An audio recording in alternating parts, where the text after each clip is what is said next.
Assalamualaikum warahmatullahi wabarakatuh.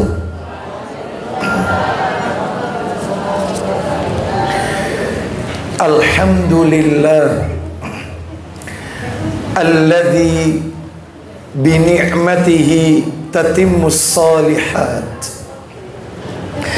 Wa ashhadu an la ilaha illallah wahdahu la syarika lah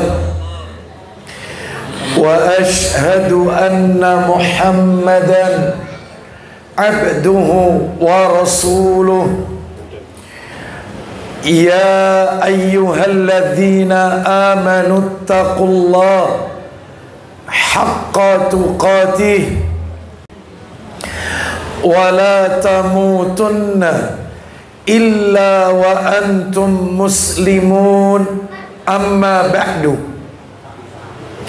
fa inna asdaqal hadisi kitabullah wa khairal hadi hadi Muhammadin sallallahu alaihi wasallam wa syarral umuri muhdatsatuha wa kullu muhdatsatin bid'ah wa kullu bid'atin dhalalah wa kullu dhalalatin finnar.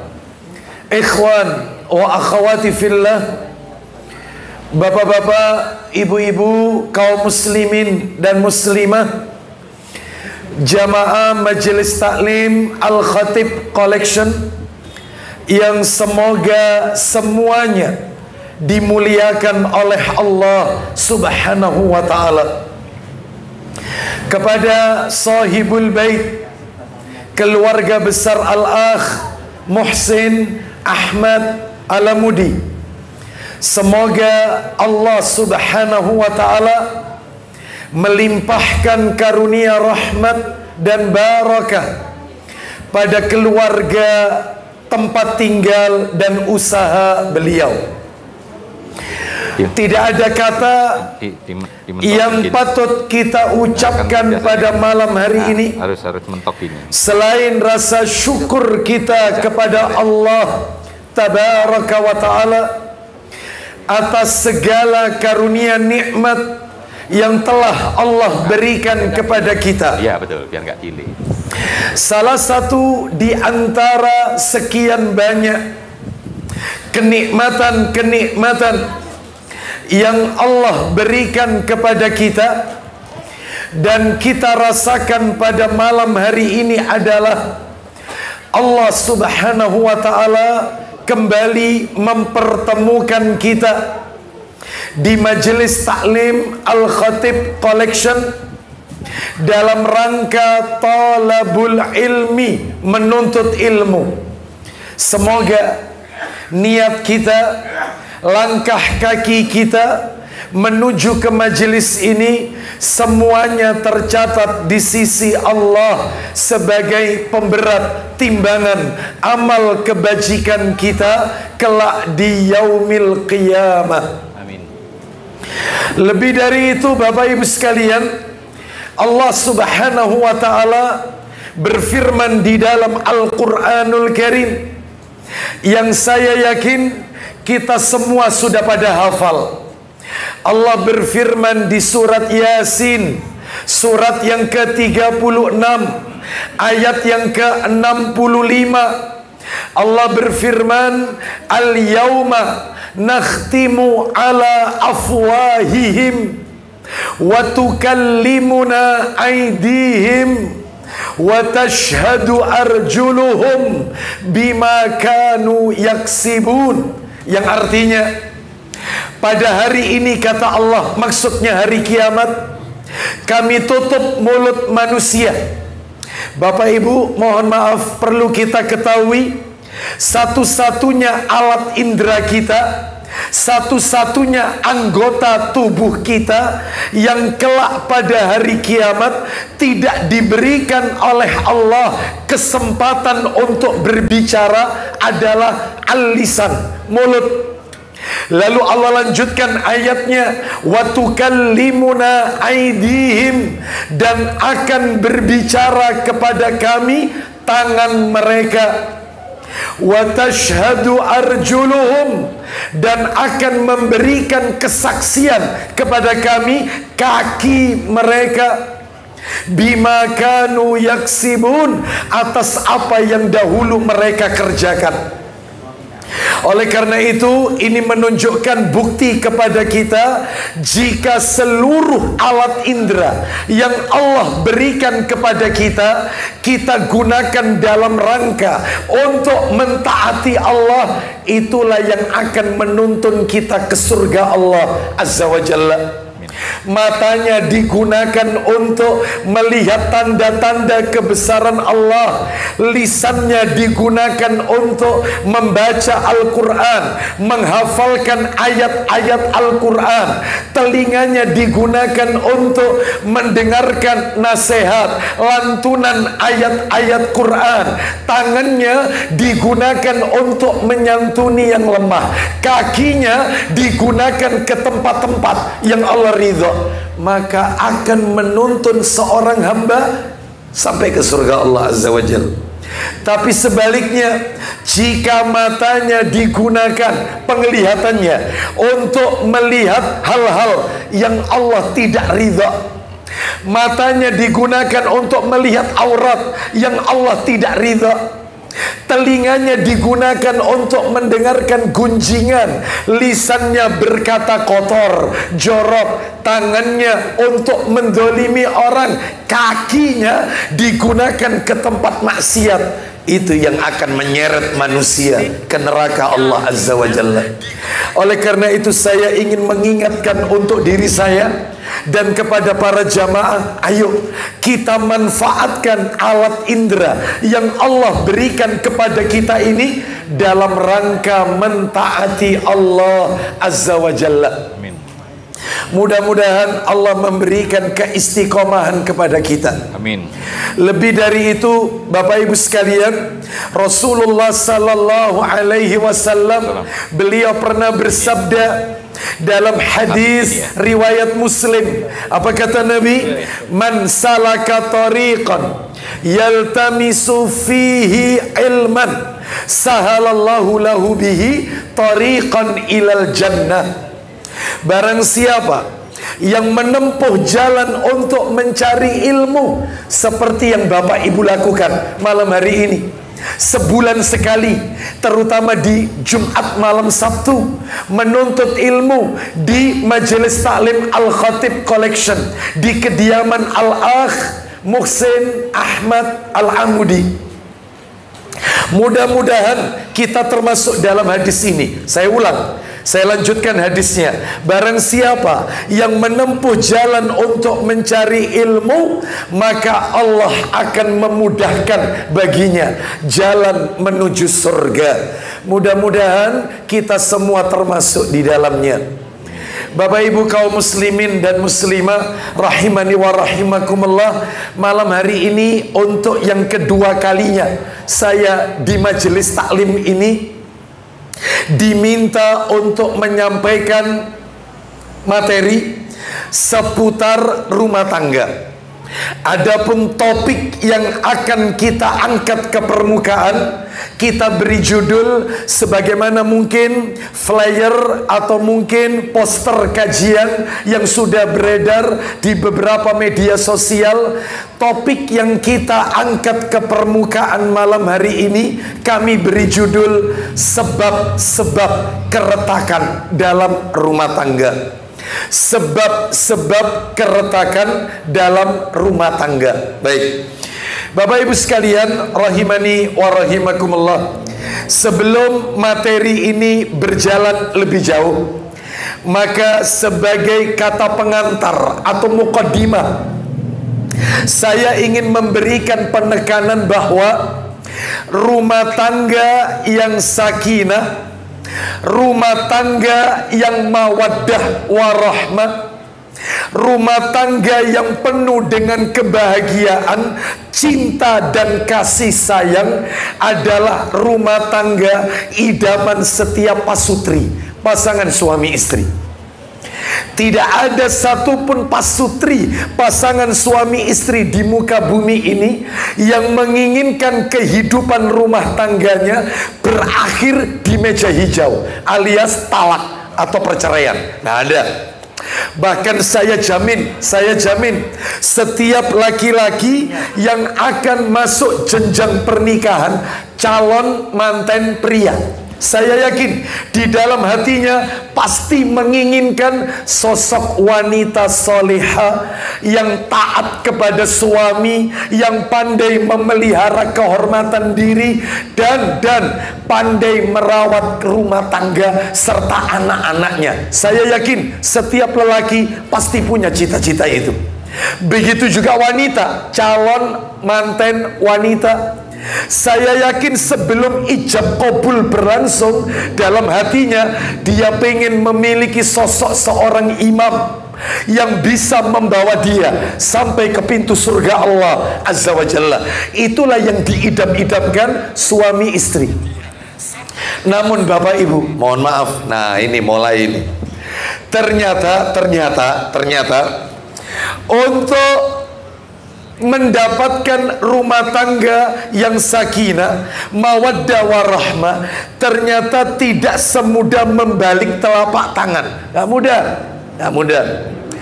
Di sisi lain, kita masih sering kali mendengar rumah tangga yang usia pernikahannya seumur jagung, alias rumah tangga tidak awet sampai menghadap Allah Azza wa Jalla. Rumah tangga ibarat kapal yang berlabuh, belum mendarat ke tepian sudah karam di tengah lautan. Rumah tangga yang berakhir dengan cerai yang kayak begini banyak. Bahkan kalau kita melihat, ya jujur, saya mungkin salah satu, bukan satu-satunya. Saya mungkin salah satu orang yang sering menyaksikan peristiwa seperti ini. Artinya perceraian, talak. Lu kenapa?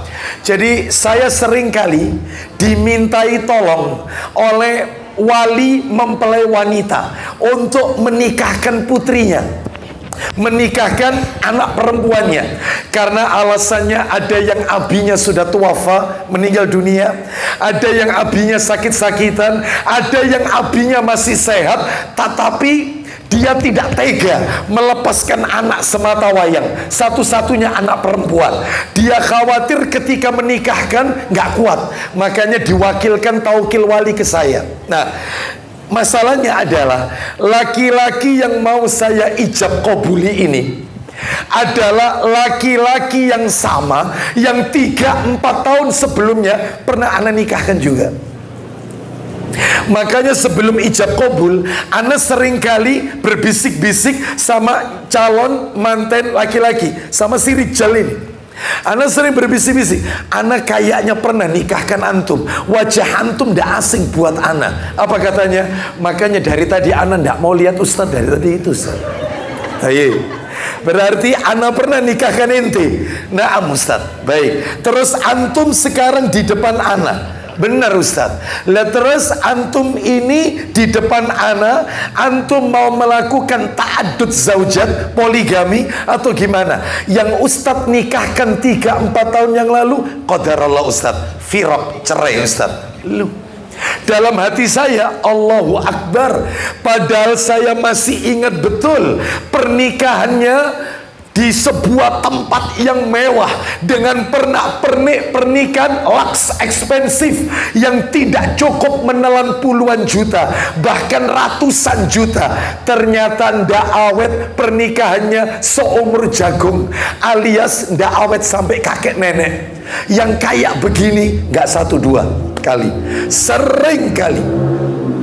Bahkan Bapak Ibu silakan nanti buka di Google, bahwasannya ternyata tingkat perceraian tertinggi se-Asia, tingkat perceraian tertinggi se-Asia Indonesia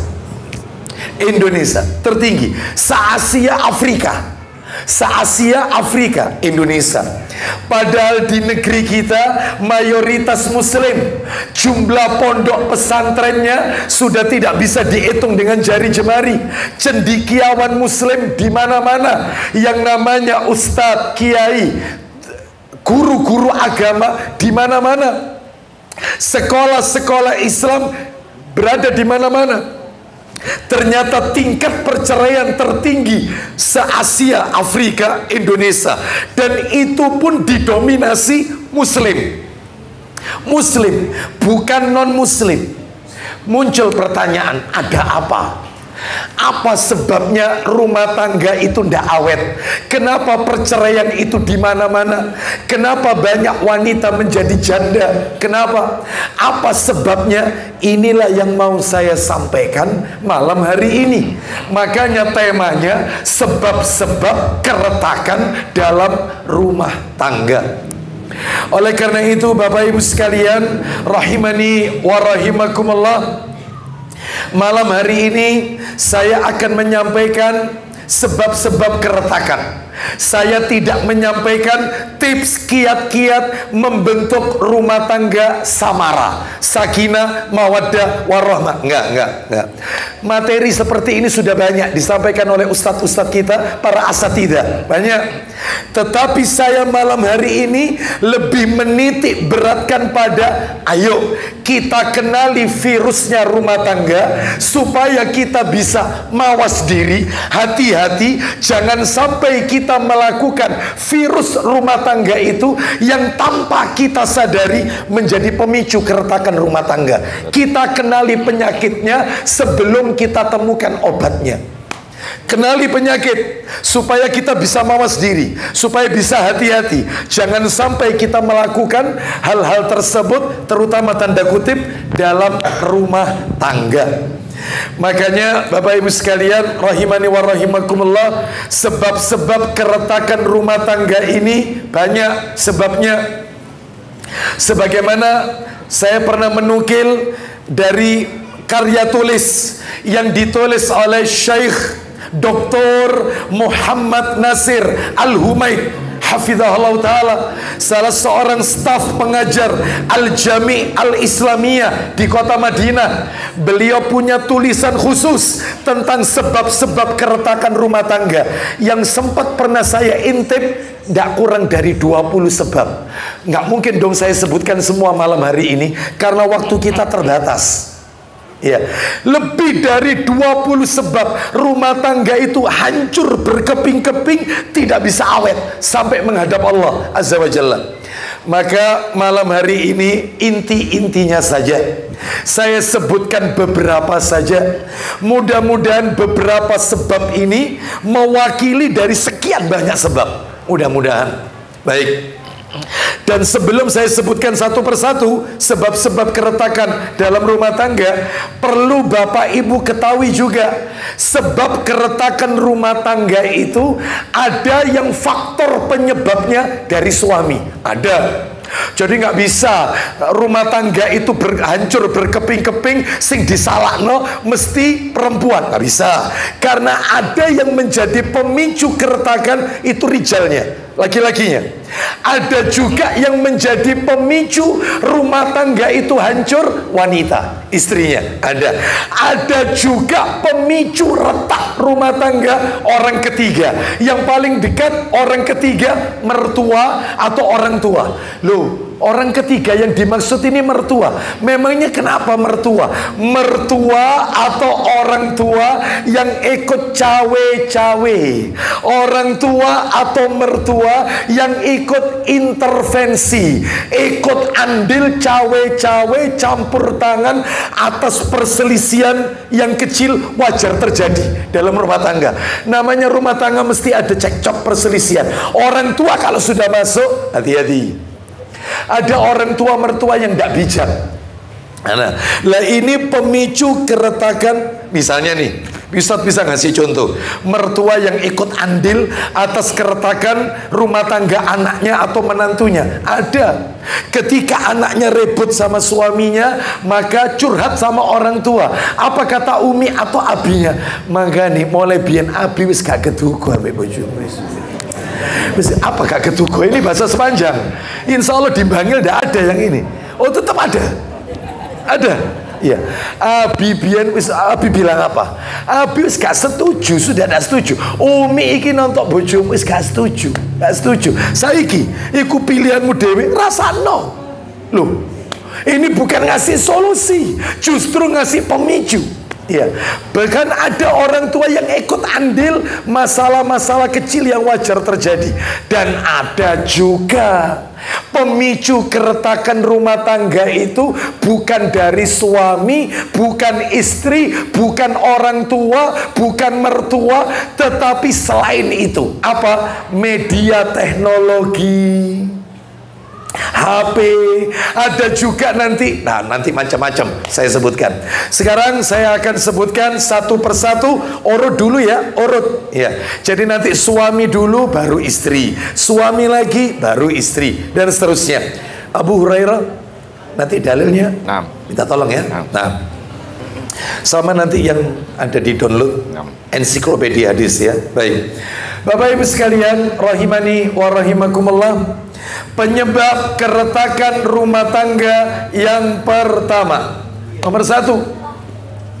Yang pertama ini, nomor satu. Apa ini? Oh, ini masuk nomor satu ini. Kenapa? Seorang suami dulu. Seorang suami yang tidak menunaikan kewajibannya kepada istrinya. Berarti kalau kewajiban suami itu haknya istri, berarti boleh saya mengatakan seorang suami yang melalaikan hak-haknya istri. Dilalaikan, kewajibannya tidak dijalankan, dia tidak membahagiakan istrinya.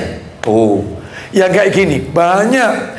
Dalilnya di mana? Oh, ancamannya keras. Makanya setiap kali khutbah nikah saya tidak bosan-bosan mengatakan, sampai saya sering dikomplain sama terutama bapak-bapak. Sering kali dikomplain, Ustadz iki nek khutbah nikah selalu sing disetir yang digasak rijal, laki-laki. Mbok harim Ustadz perempuan ini banyak juga kesalahan. Oh enggak, rijal ini pemimpin, laki ini pemimpin. Maka ini yang harus saya dudukkan, sebab banyak laki-laki nikah yang dia tidak menunaikan nomor satu ini. Memang ancamannya apa Ustadz? Buka kitab Sahih Targhib wa Tarhib jilid 4. Sahih Targhib wa Tarhib jilid 4. Nomor hadisnya nomor 1807 1807 dari Maimun Al-Qurdi radhiyallahu an, dari bapaknya. Dia berkata, Rasulullah SAW bersabda, ayyuma rajulin. Coba dibaca dulu. Dari mana itu? Dari Maimun Al-Qurdi radhiyallahu an, dari ayahnya radhiyallahu an, dia berkata, ya, saya telah mendengar Rasulullah sallallahu alaihi wasallam bersabda. Kita dengarkan isi sabdanya. Ayyuma rajulin tazawwaja imra'atan ala maqalla minal mahri au kasura. Lanjut, silakan. Lelaki mana saja yang menikahi seorang perempuan dengan mahar yang ditunda sedikit atau banyak. Baik, lelaki mana saja yang menikahi seorang wanita baik dengan mahar yang sedikit atau maharnya banyak. Karena ada laki-laki itu ngasih mahar luar biasa besarnya maharnya, ya, dan itu rezekinya wanita. Saya pernah ngisi khutbah nikah di daerah Semarang.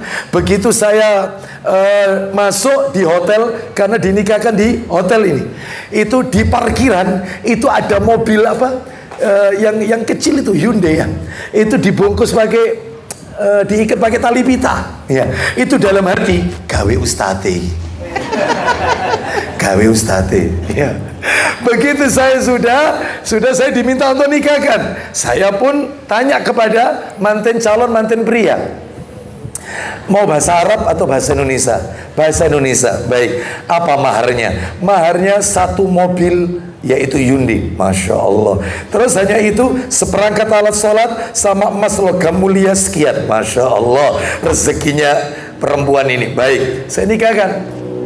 Ada laki-laki itu yang maharnya banyak, ada yang maharnya sedikit, tapi belum titik. Apa kata Nabi? Laisa fi nafsihi an yu'addiya ilaiha haqqaha khada'aha. Silakan baca. Sedangkan di dalam hatinya tidak ada niat untuk menunaikannya kepada perempuan itu. Baik, sedangkan di dalam hati laki-laki itu, dia tidak ingin membahagiakan istrinya, dia ingin buat main-main anak orang. Dia menikah, maaf, hanya ingin melampiaskan kebutuhan biologis, tidak lebih dari itu. Dia menikah tidak ingin menunaikan haknya wanita itu, berarti dia melalaikan kewajibannya. Terus ancamannya apa? Abu Hurairah, silakan. Dia menipunya, terus kemudian dia mati. Stop. Famata walam yuaddi ilayya haqqaha laqiyallahu yaumal qiyamah wa huwa zanin. Silakan. Dia menipunya, kemudian dia mati dan belum memberikan kepada perempuan itu akan haknya. Ketika laki-laki ini meninggal dunia, sementara dia belum membahagiakan wanita tersebut, hak-haknya wanita itu belum ditunaikan, maka kematiannya, lanjut, niscaya dia menghadap kepada Allah pada hari kiamat kelak sebagai pezina. Matinya dianggap oleh Allah mati pezina. Besar ancamannya. Laki-laki nggak boleh menelantarkan istrinya. Iya, banyak ibu-ibu lapor ke saya, tolong Ustadz kalau ceramah Ustadz, ya Allah Ustadz, kita orang ini tak pikir nikah ini Ustadz bahagia. Lu memangnya kenapa? Anti ngomong seperti ini. Anak ini Ustadz begitu dinikahi Ustadz, lalu disodorkan, anak ini punya utang itu ini. Jadi kita orang suruh nutupi utangnya Ustadz.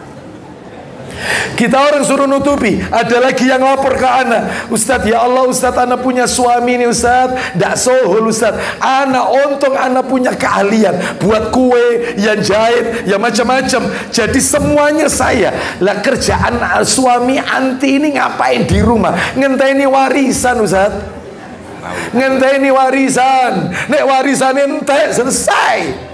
Lah terus kalau habis apa? Game-giman Ustaz, engkau bengi melekan, pagi Ustaz turu regut, nanti malam anu lagi dia melekan lagi.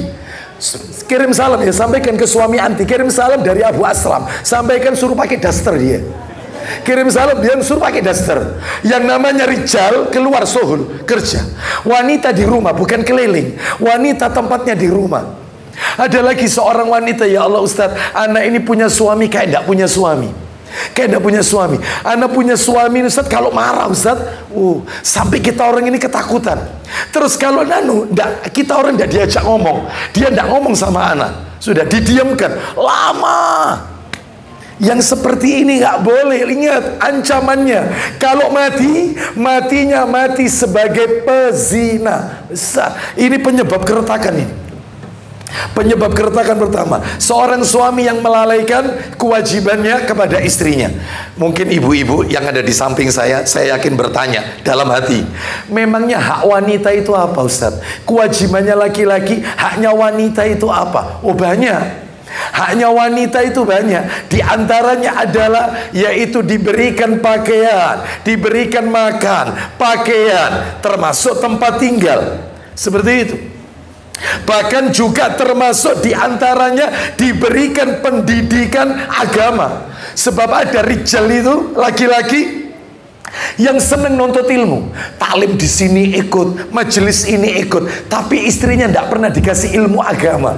Maka wanita seperti ini nanti di hari kiamat yang suaminya tidak memberikan pendidikan agama, maka disebutkan di dalam tafsir, yaitu tafsir As-Sam'ani di juz yang kelima halaman 475 dari Amr bin Qais Al-Mulai rahimahullah. Beliau mengatakan, innal mar'ata la tukhasimu zawjaha yaumal qiyamati indallahi fataqul. Artinya seorang wanita nanti akan gugat suaminya di hadapan Allah.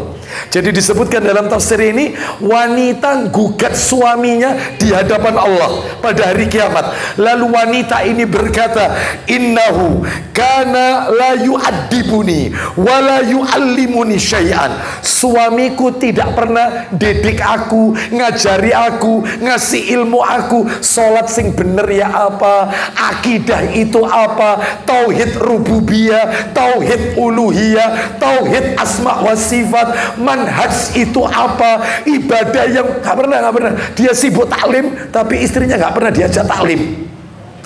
Maka kata wanita ini, karena ya'tini bi khubsis su, tapi suamiku ini memenuhi semua kebutuhanku. Jadi rupanya si istri ini kebutuhannya dipepei sama suaminya, tapi tidak pernah diajarkan ilmu agama. Maka kata disebutkan, laki-laki ini akan menghadap ke persidangan Allah dan dia nanti akan dituntut oleh istrinya, dan itu memperberat daripada dosa-dosanya. Waliyadzubillah.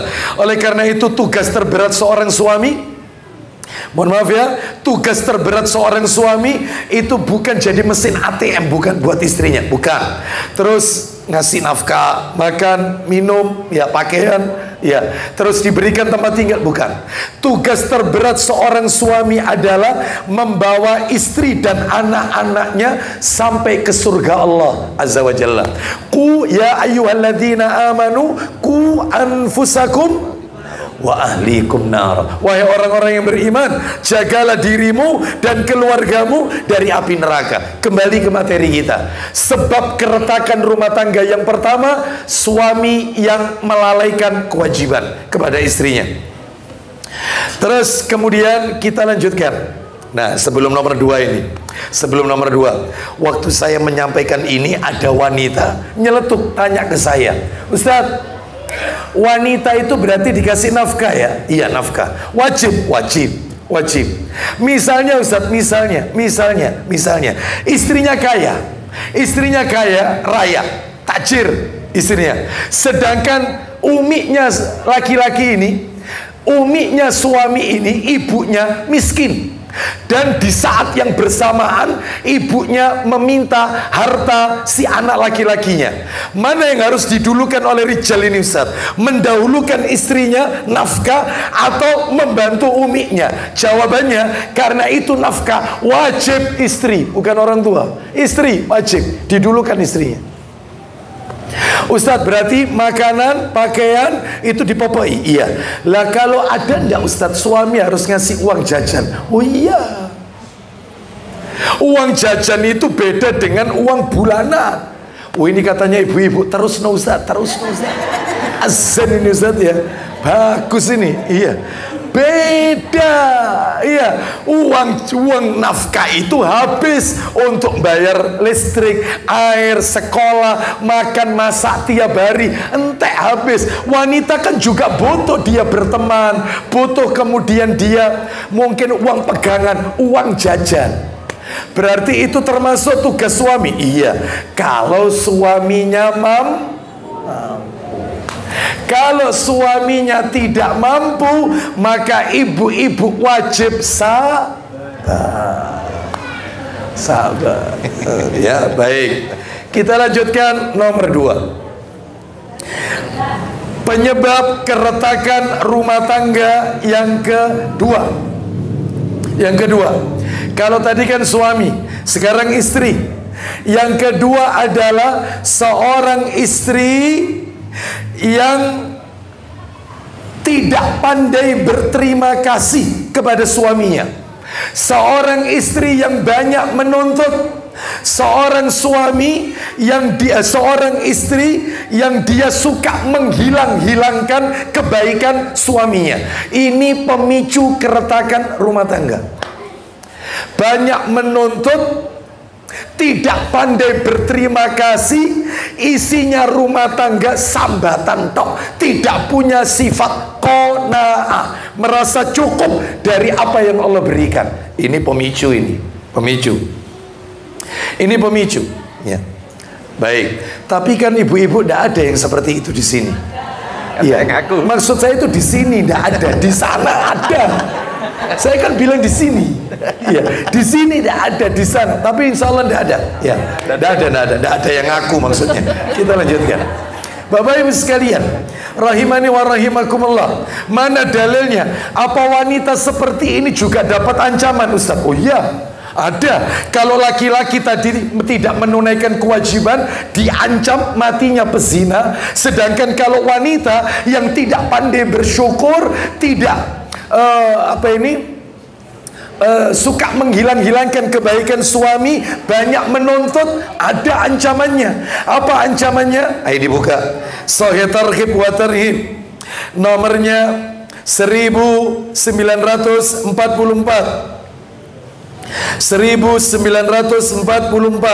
Baca. Dari mana itu? Dari Abdullah bin Amr radhiyallahu anhuma, dari Rasulullah sallallahu alaihi wasallam. Beliau bersabda. Kita dengarkan sabdanya. Sahih Targhib wa Tarhib 1944. La yanzurullahu tabaraka wa ta'ala ila imra'atin la tashkuru li zawjiha. Silakan. Allah yang maha suci lagi maha tinggi tidak akan melihat kepada seorang perempuan. Ulang lagi kalimat itu. Allah yang maha suci lagi maha tinggi tidak akan melihat kepada seorang perempuan. Seperti apa perempuan yang Allah tidak mau lihat nanti di hari kiamat? Yang tidak berterima kasih kepada suaminya. Gak pandai berterima kasih, banyak menuntut. Nah, maka yang seperti ini menjadi pemicu keretakan rumah tangga. Oleh karena itu, maka ini yang nomor 2. Jadilah istri yang pandai berterima kasih dan suka mengingat kebaikan suami. Saya ada satu cerita disebutkan bahwasanya contoh Ustadz, istri yang tidak pandai berterima kasih itu kayak apa contohnya? Oh banyak. Di antara contohnya adalah contoh istrinya bilang sama suaminya, "Bang, kalau kau keluar, aku tolong nanti kalau kau pulang, aku belikan roti itu loh bang, yang tak senengi itu di supermarket." Oh iya, ya. Kau tahu kan? Ya tahu. Insya Allah. Baik, betul. Pulang dari kerja, mampir supermarket, ternyata dia beli sak supermarket roti tok lupa. Roti tok ini. Roti yang dipesan istri itu tok lupa, tapi semua dibeli, es krim, wala minuman, coklat, semua 2 kresek. Sak supermarket 2 kresek, roti tok ndak ada. Begitu datang, assalamualaikum, waalaikumsalam. Ya Allah bang, terima kasih, seneng ya aku bang. Kau beli no sekian banyak, aku netep siji bang, kau beli no sekian banyak. Ya rezeki dari Allah. Ibu-ibu tahu yang dicari roti tok, kresek itu dibongkari. Lendi bang roti nih bang, padahal 2 kresek. 2 kresek yang dicari cuman. Itulah ciri istri yang tidak pandai berterima kasih. Mestinya seorang istri, mungkin suamiku lupa, tapi aku pesen satu dia lupa, aku dapat ganti yang sekian banyak. Mestinya gitu.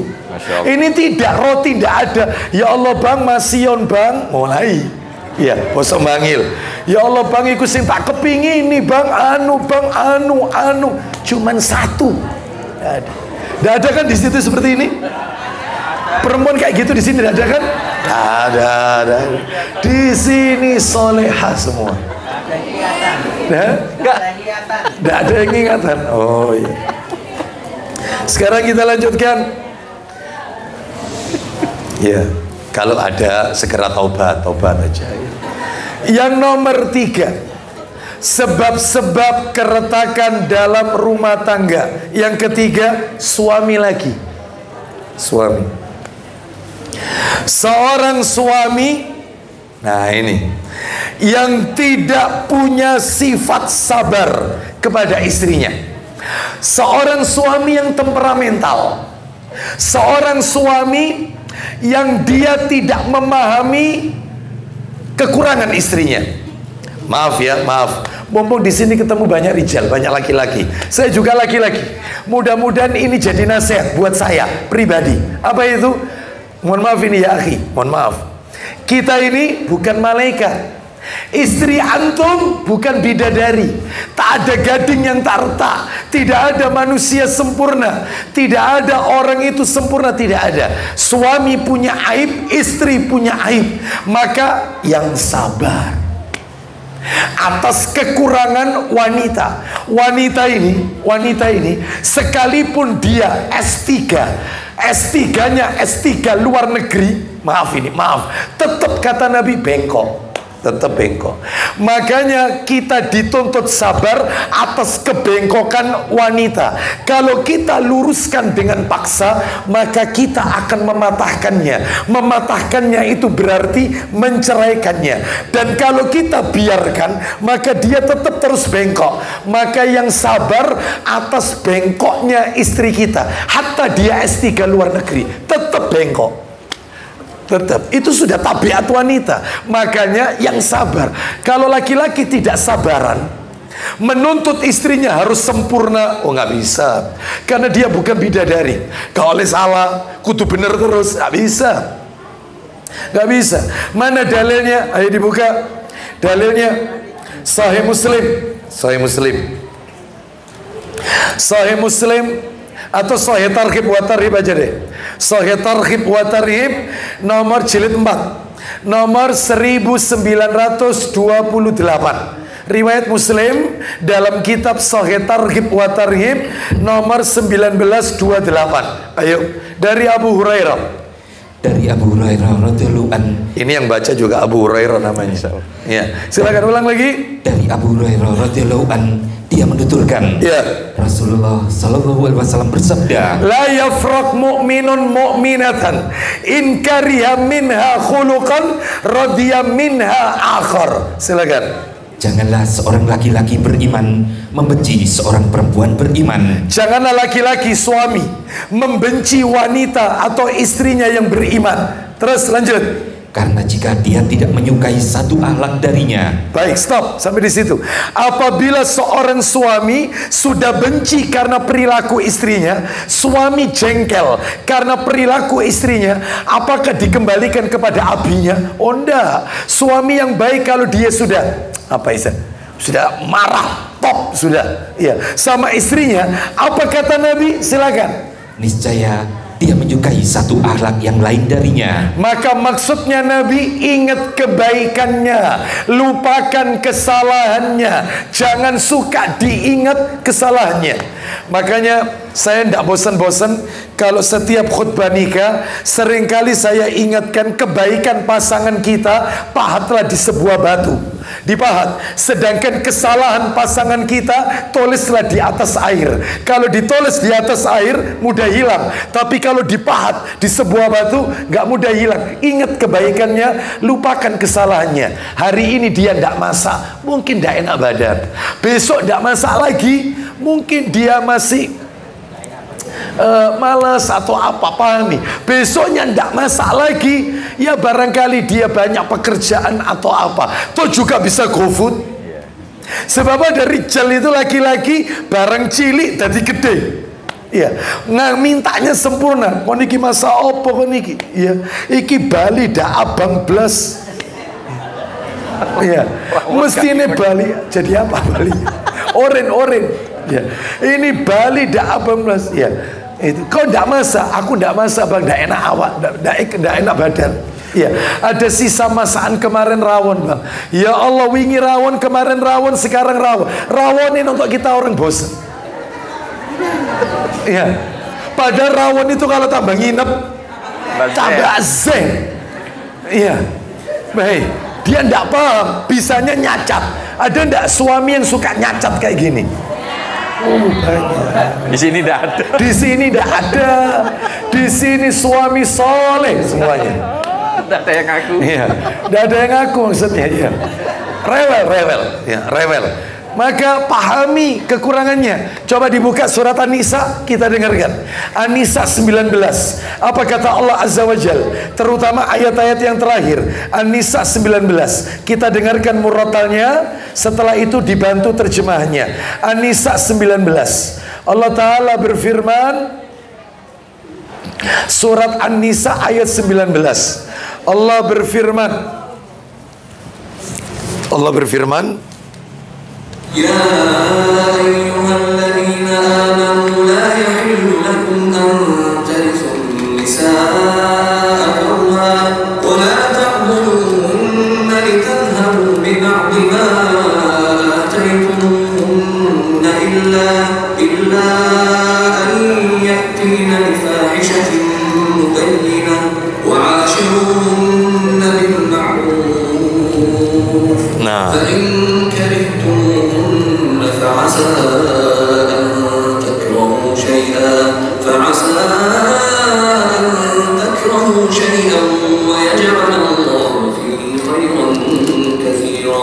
Silakan terjemahnya. Ayo. Wahai orang-orang yang beriman, lanjut. Tidak halal bagi kamu mewarisi perempuan dengan jalan paksa, dan janganlah kamu menyusahkan mereka karena hendak mengambil kembali sebagian dari apa yang telah kamu berikan kepadanya, kecuali apabila mereka melakukan perbuatan keji yang nyata. Terus, dan bergaulah dengan mereka menurut cara yang patut. Ulang lagi kalimat itu, wa ashiruhunna bil ma'ruf, dan pergaulilah mereka. Ulang lagi, dan bergaulah dengan mereka menurut cara yang patut. Poinnya sekarang, jika kamu tidak menyukai mereka. Ulang lagi, jika kamu tidak menyukai mereka. Kalau kamu sudah benci sama istrimu, kau sudah tidak suka karena perangai, perilakunya, maka disuruh apa suami itu? Maka bersabarlah. Ulang lagi, maka bersabarlah. Sekali lagi, maka bersabarlah. Bersabar. Jangan nuruti emosi, jangan. Sabar atas kebengkokannya. Terus lanjut. Karena boleh jadi kamu tidak menyukai sesuatu. Boleh jadi kamu tidak menyukai sesuatu, padahal Allah menjadikan kebaikan yang banyak padanya. Itu yang tadi saya maksud. Ingat kebaikannya, lupakan kesalahannya. Itu intinya. Coba dibuka Tirmidzi. Saya nggak bawa Tirmidzi ini. Sunan Tirmidzi yang sudah di-download aja, ensiklopedia hadis. Nomornya 1949. 1949. Tirmidzi 1949. Silakan. Dari mana itu? Dari nama orang terakhir, perawi terakhir. Dari Abu Hani Al-Khawlani. Satunya lagi setelahnya. Dari Abdullah bin Umar. Betul. Ibnu Umar radhiyallahu anhu. Baca.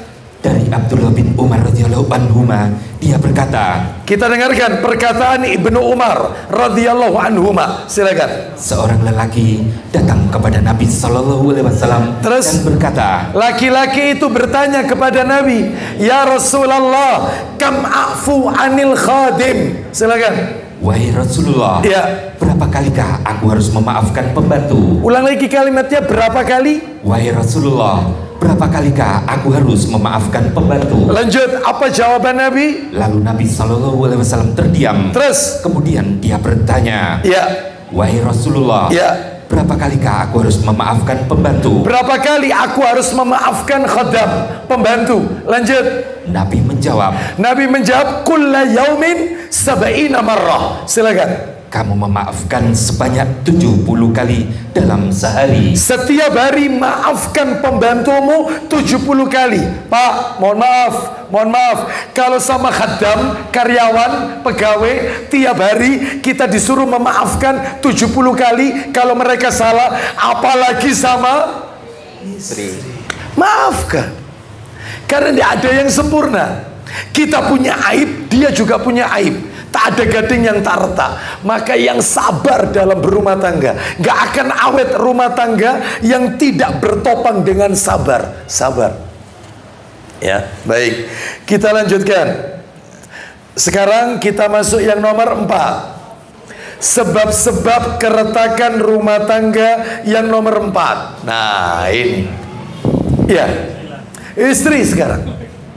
Seorang istri yang tidak taat kepada suami. Seorang istri yang tidak mentaati suami dalam kebaikan. Taat itu dalam ma'ruf, kebaikan. Kecuali kalau perintahnya mungkar, maka tidak boleh ditaati. Jadi bapak ibu perlu tahu, terutama ibu-ibu, mentaati orang tua ada syaratnya. Mentaati suami ada syaratnya.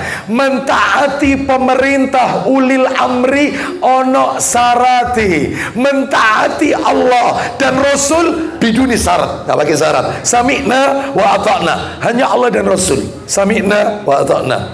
Yang lain ada syaratnya. Selama perintah suami itu benar menurut Quran dan Sunnah, sami'na wa ata'na. Selama perintah orang tua kepada kita sebagai anak itu benar menurut Quran dan Sunnah, sami'na wa ata'na. Tapi kalau tidak, maka tidak boleh kita taati. Mana dalilnya wanita yang tidak taat kepada suami? Coba dibuka dalil Sahih Targhib wa Tarhib. Jilidnya jilid 4, hadis nomor 1931. 1931. Ayo. 1931. Baca dari Abu Hurairah radhiyallahu an, dia menuturkan Rasulullah Sallallahu Alaihi Wasallam bersabda, idza sallatil mar'atu khamsaha. Silakan. Apabila seorang perempuan melakukan sholat 5 waktunya, wanita itu kalau 5 waktunya dijalankan, sholat 5 waktu, wasamat syahraha. Silakan. Berpuasa bulan Ramadannya, ditambah lagi wanita itu puasa Ramadan, terus wahassanat farjaha, menjaga kemaluannya atau kehormatannya. Menjaga kehormatannya, kemaluannya, terutama ketika suami tidak di rumah. Nah, nanti tak jelaskan masalah ini. Terus nomor 4 terakhir, wa ata'at ba'laha. Silakan. Dan mentaati suaminya. Jadi wanita itu kalau pengen masuk surga, rupanya simpel, gampang. Lakukan 4 hal: sholat 5 waktu, puasa Ramadan, jaga kehormatan diri, terutama ketika suami tidak ada. Yang nomor 4, mentaati suami. Itu kata Nabi, dakhalat min ayyi abwabil jannati sya'at. Silakan. Niscaya dia masuk surga dari pintu-pintu surga yang mana saja dia kehendaki. Dia bebas masuk pintu surga mana saja yang dia kehendaki. Kan pintu surga ada 8. Pintu surga ada 8. Ada babus sholat, ada babul royan, ada babul jihad, ya. Ada pintu sholat, ada pintu puasa ar-royan, ada pintu jihad, ada babus sodako. Sisanya yang 4 itu ada di kitab Fathul Bari, ditulis oleh Ibnu Hajar al-Asqalani rahimahullah. Pintu haji, pintu menahan amarah, pintu memaafkan kesalahan orang, sama yang terakhir pintu bakti sama orang tua. Wanita kalau melakukan 4-4-nya tadi, maka bebas masuk pintu surga mana saja, bebas, boleh memilih manapun. Masalahnya banyak wanita salah satu dari 4 poin tersebut tidak memenuhi syarat. Loh, Ustadz ngomong gini, hati-hati loh Ustadz. Contohnya kayak apa? Ustadz kok bisa menvonis wanita tidak memenuhi syarat, terutama zaman sekarang? Loh, yang mana yang tidak memenuhi syarat? Yang nomor 3, terutama nomor 3, tidak menjaga kehormatan diri. Loh, contohnya Ustadz, contohnya, loh, wanita itu tidak pernah keluar rumah Ustadz. Wanita itu di dalam rumah terus. Dia kalau keluar selalu izin suaminya. Lah kok Ustadz bisa mengatakan dia tidak memelihara kehormatan diri? Betul, wanita itu di dalam rumah. Tapi maaf ya, afwan ya, Asif, mohon maaf ini, banyak wanita di dalam rumah, suaminya ketika keluar rumah, bahkan mungkin ketika ada suami, dia bermain tiktokan, sehingga wajah cantiknya dinikmati oleh laki-laki yang bukan mahram. Apakah ini termasuk memelihara kehormatan diri? Lah, mestinya dia harus menutup wajah cantiknya. Cantiknya hanya untuk suami, bukan untuk laki-laki yang bukan mahram. Ini banyak yang kayak gini. Apalagi saya kalau dengar kajiannya siapa ini, Ustadz Dr. Rayhanul Bahrain hafizahullah ta'ala. Silakan bisa dibuka di YouTube. Buka di YouTube 20 atau 10 kemungkaran bermain TikTok. Apa itu? Salah satunya, orang main TikTok ini itu masuk kategori sedikit gangguan jiwa. Loh, ya apa ada gangguan? Mesem-mesem deh. Gangguan jiwa. 10 kemungkaran TikTok, belum lagi auratnya, sehingga laki-laki yang tidak punya iman menjadikan wajahnya, wajah cantik wanita itu sebagai media untuk melakukan maksiat. Bahkan bisa terkena mata jahat, penyakit ain, bisa. Tutup ya Bu ya, betul ya. Ibu-ibu, mohon maaf, ketika keluar rumah tidak menjaga kehormatan diri, wanginya luar biasa. Padahal wanita tidak boleh keluar rumah memakai parfum. Wanita di dalam rumah boleh pakai parfum. Coba Abu Hurairah minta tolong tentang masalah parfum, mumpung ketemu ibu-ibu ini. Mumpung ketemu. Oh ya, ini harus setir ini ya. Sahih Targhib At-Tarhib jilid 4 ya, nomornya 2020. Insya Allah dalam hatinya ibu-ibu, Ustadz iki ojo ditekan nomane mari, tidak apa-apa. Ini yang terakhir buat anak, tidak apa-apa. Iya, Oh jadi tekan mana? Iya, ya apa? Tugas saya menyampaikan. Anda mau berubah, itu dari Allah, minallah azza wa jalla. Silakan 2020. Ya. Dari Abu Hurairah. Dari Musa. Ya. Abu Hurairah pernah ketemu sama wanita. Ya, ayo baca, silakan. Dari Musa bin Yasar radhiyallahu an, dia bertutur. Perhatikan baik-baik ibu-ibu. Apa yang dibaca ini? Silakan. Ada seorang perempuan lewat di sisi Abu Hurairah. Ada seorang wanita lewat di depan Abu Hurairah radhiyallahu an. Terus dengan sedangkan aroma wanginya menyerba. Lalu apa kata Abu Hurairah menegur wanita itu? Maka dia berkata kepada perempuan itu. Lihat tegurannya, lihat yang ngerti bahasa Arab ya. Lihat tegurannya. Aina turidina ya amatal jabbar. Jadi menyebut nama Allah, sifat Allah Al-Jabbar. Jadi artinya aina turidina ya amatal jabbar. Mau kemana engkau wahai wanita hambanya Allah yang maha perkasa. Itu dalam bahasa Arab teguran kalau diakhiri dengan asmaul husna itu teguran keras. Mau kemana engkau wahai wanita hamba Allah yang maha perkasa. Dengan enteng wanita itu menjawab apa? Hendak kemana engkau wahai hamba Rob yang maha perkasa? Lanjut. Dia menjawab, ilal masjid. Ke masjid. Aku mau ke masjid tapi pakai wangi-wangian. Terus Abu Hurairah bertanya, watatayyabati, silakan. Sedangkan kamu memakai wewangian. Kau ke masjid, ini bukan ke kemanten loh ini. Ke masjid. Kau ke masjid pakai parfum. Apa kata wanita itu? Dia menjawab, ya. Ya, naam. Apa kata Abu Hurairah? Abu Hurairah berkata, farji'i fataghtasili. Silakan. Pulang dan mandilah. Pulang dan mandi. Kenapa? Karena sesungguhnya saya telah mendengar Rasulullah Sallallahu Alaihi Wasallam bersabda. Apa isi sabdanya Nabi terkait wanita ke masjid pakai parfum? Silakan.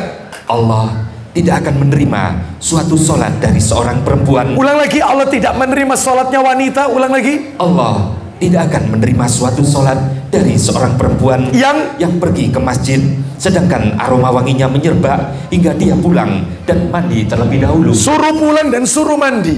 Kecuali kalau sholat di rumah itu mau 1 botol dihabiskan tidak apa-apa. Tapi wanita kalau keluar rumah pakai parfum, kalau di dalam rumah innalillah. Balsem. Ya, Abu Balsem. PPU. Ya. Seperti itu. Kenapa? Ya. Jadi yang menikmati wanginya wanita ini Gojek. Kan dia naik Gojek nih, pergi ke gedung. Itu Gojek yang menikmati. Ajib ambunan, enak banget. Asen. Gojek orang lain. Nggak boleh. Iya, maka dia harus memakai itu di rumah, nggak boleh. Ya, oleh karena itu, mohon maaf ini ibu-ibu, saya minta maaf yang banyak. Laki-laki ini kan pekerjaannya di luar. Anda bisa lihat wanita di luar kayak apa. Wanita di luar kayak apa. Tampilannya optimal, dandanannya seksi, bau harumnya menyerba. Tapi karena laki-laki ini masih punya iman, apa dalam hatinya dia tanamkan? Istriku, harimana, zaujati di rumah lebih cantik daripada kau. Masya Allah. Ternyata begitu pulang ke rumah, itu bukan assalamualaikum yang dia ucapkan. A'udzubillahi minasyaitonirrajim. Rambutnya sudah gini, Suf. Sudah gini. Ya. Ya. Itu suami dalam hatinya, mungkin saya datang mendadak. Dia tidak ada persiapan. Dia si anak ini. Iya, sabar. Iya, nanti malam dia akan tampil cantik di hadapan saya. Ternyata tambah malam tambah horor. Apa itu pakai putih-putih itu? Apa itu? Masker ya Allah. Sakno Rijal ini, sakno Rijal. Di luar lihat kayak gitu, lihat ke rumah, ya Allah. Ya. Mestinya istri itu tampil cantik, tampil wangi, tampil seksi di hadapan suami, bukan keluar rumah. Faham sampai di sini, ibu-ibu? Nah, baik ya. Jadi, ya, istighfar yang banyak. Ya. Ibu-ibu sekalian, rahimani wa rahimakumullah. Jadi itu terus kemudian yang terakhir taat. Taat. Tadi kan syarat keempat taat. Banyak wanita nggak taat loh. Maksudnya nggak taat Ustaz. Wong yang dikatakan suami nurut kok. Betul nurut. Tapi ada sebagian wanita itu kalau dikasih tahu sama suaminya ini kalau ngasih tahu, Masya Allah lemah lembut. Kau kalau keluar rumah, ojo pakai wangi-wangian. Terus kalau keluar rumah, jangan tampilanmu ojo. Aku pernah dengar katanya Ustadz, itu ndak boleh. Apa kata harimnya? Kata zaujatuh, kata istrinya, meneng cup, skut, lu, cuman. Terutama kalau rijalnya pensiun kayak gini nih biasanya. Iya.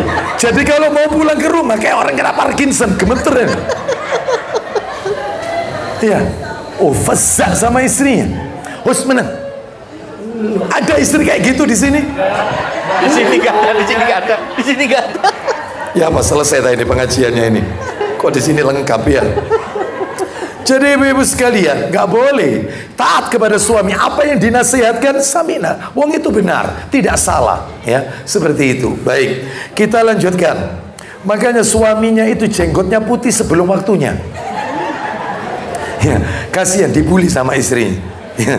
Kita lanjut. Sekarang yang nomor 5. Nomor 5. Sebab-sebab keretakan dalam rumah tangga yang nomor 5. Ini 8:30 sudah ya. Mohon maaf saya tidak bisa lama-lama ya. Saya tidak bisa berlama-lama. Anak punya mertua ini Faiza Al-Amudi ya. Off nama di Rumah Sakit Mitra Keluarga Waru ya. Jadi anak harus segera ya. Jadi kita lanjutkan. Yang kelima, penyebab keretakan rumah tangga yang nomor 5 adalah, ini kalau ini dua-duanya suami istri. Seorang suami dan istri, ini perhatikan, suami dan istri yang tidak pandai menjaga kehormatan rumah tangganya. Mohon maaf, yang tidak pandai menjaga pandangan matanya, tidak pandai menjaga pandangan mata. Mana dalilnya? Ayat dibuka Abu Hurairah, surat An-Nur ayat 30 dan An-Nur 31. Surat nomor 24 An-Nur ayat 30, surat 24 An-Nur ayat 30 dan 31. Allah Ta'ala berfirman, saya bacakan nukilan ayatnya aja ya. Qul lil mu'minina yaghuddu min absarihim. Ayat 31-nya, wa qul lil mu'minati yaghuddna min absarihinna. Silakan ayat 30-nya. Katakanlah kepada laki-laki yang beriman. Ulang lagi. Katakanlah kepada laki-laki yang beriman. Termasuk kita ini, termasuk saya. Semua laki-laki di sini kena ayat ini. Apa itu perintahnya? Agar mereka menjaga pandangannya. Agar mereka menundukkan pandangan matanya. Ayat 31-nya. An-Nur, dan katakan kepada. Dan katakanlah kepada para perempuan yang beriman. Ini untuk ibu-ibu. Apa itu perintahnya? Agar mereka menjaga pandangannya. Nah, sama-sama harus menundukkan pandangan mata kepada laki-laki yang bukan mahram. Pak, Bu, maaf ya, saya minta maaf ini. Realita yang terjadi. Munculnya Will, wanita idaman lain, dan munculnya Pil, pria idaman lain, itu karena mata yang tidak dijaga. Semua awalnya mata, semuanya dari mata. Kenapa laki-laki itu dia kok sering menggoda wanita yang bukan mahram? Entah itu godaan seperti Assalamualaikum, Assalamualaikum, karena mata yang tidak terjaga. Mata. Banyak rumah tangga itu hancur karena pandangan mata yang tidak dijaga. Makanya ini penting. Seorang wanita tidak boleh menceritakan kecantikan wanita lain kepada suami.